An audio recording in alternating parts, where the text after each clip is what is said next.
안녕하십니까. 예, 재산보험 강의를 맡고 있는 이용욱입니다. 이렇게 늦은 시간이고 또 추운 날씨에 오래 또 설명을 드려도 다 아시는 내용일 테다 보니까 간단하게만 말씀을 드리면, 혹시 오늘 오늘이 아니죠? 24일 날 금감원 보도자료 보셨나요? 내년 시험 이미 발표가 났잖아요. 발표가 났는데 보면 이제 1차 시험이 4월 28일이고 2차 시험이 8월 25일인데, 우리 지금 손해사정 제도가 지금 많이 바뀌어가고 있거든요. 14년도에 바뀌고 15년도에 또 바뀔 가능성이 아주 농후해요. 지금 제가 이렇게 업계에서 생명보험협회나 저쪽 각종 손해사정협회나 감독원 측에서 들리는 말에 의하면은 자격제도가 또 바뀌어가고 있거든요.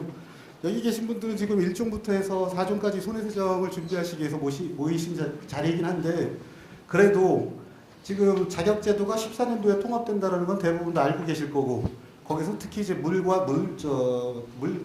물손해사정과 인적손해사정으로 나눠지는데, 감독원 측에서 제일 고민 많이 하는 게 뭘까요? 새롭게 신규로 시험 보실 분들은 어차피 자격을 통합을 하든 나누든 간에 상관없어요. 기존 자격자들을 어떻게 처리할 건지, 요게 문제거든요. 근데 잘 보시면은 감독원 보도자를 보셔서 아시겠지만, 지금 1종부터 4종까지 시험 배출 인원은 1종이나 2종 같은 경우는 동결됐어요. 작년하고 올해하고 똑같거든요. 이제 내년도 마찬가지고. 3종은 약간 줄었죠. 2000년대 초반 때 많이 이제 엄청나게 뽑아가지고 이렇게 했겠다. 근데 4종은 계속 늘고 있어요. 언제까지 늘까요? 올해가 마지막이에요. 왜? 내년에 200명 뽑고 끝나니까. 그 다음부터 이제 통합으로 뽑거든요.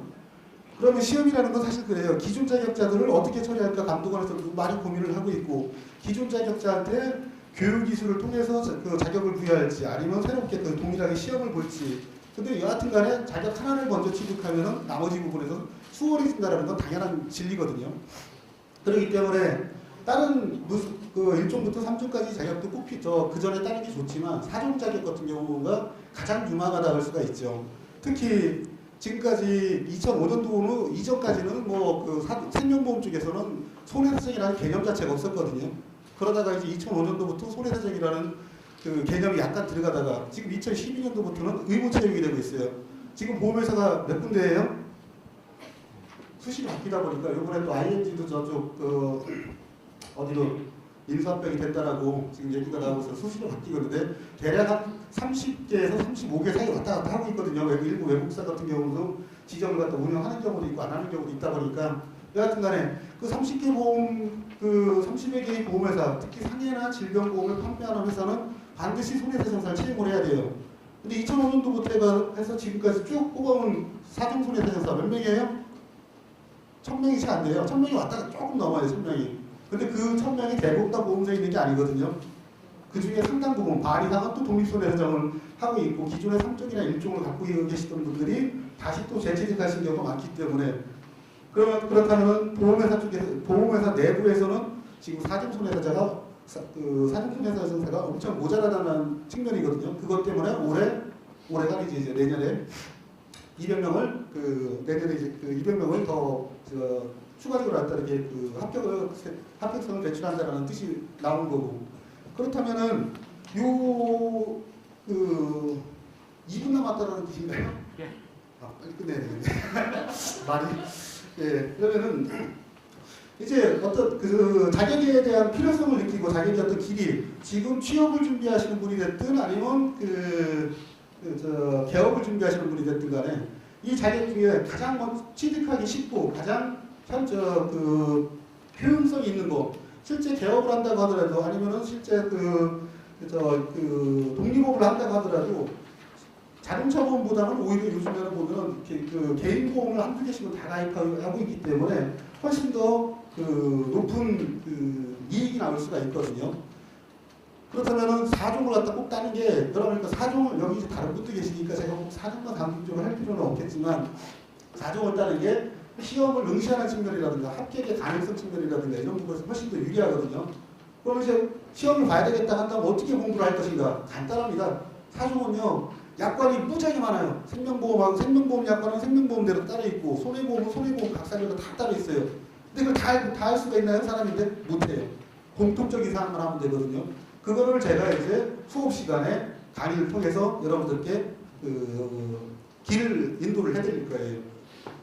모든 약관을 갖다 다 볼 수 없지만 그래도 가장 핵심적이고 공통적인 사항, 시험에 항상 나올 만한 거 뻔하거든요. 그리고 지금까지 그 사중 시험 문제, 기출 문제 쫙 분석을 한다고 하더라도 제가 뒤에 참고 자료를 갖다 삽입을 해놨는데 계산 문제가 지금은 거의 한 40%에 왔다 갔다, 50% 왔다 갔다 하고 있거든요. 근데 계산 문제 나올 수 있는 유형이 뻔해요.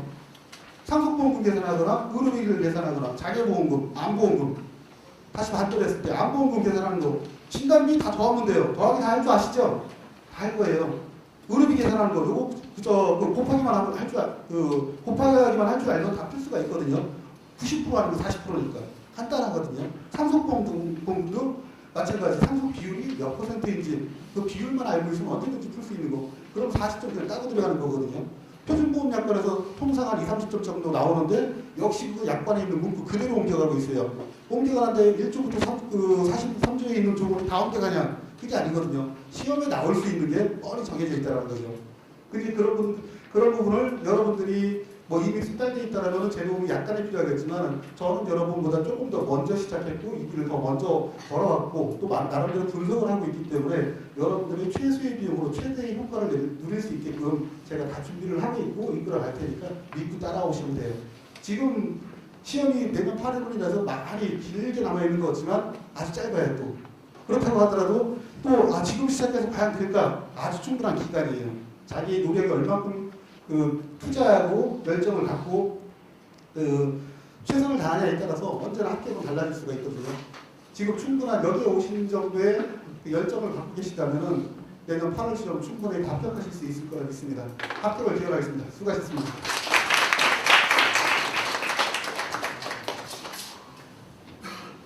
고맙습니다.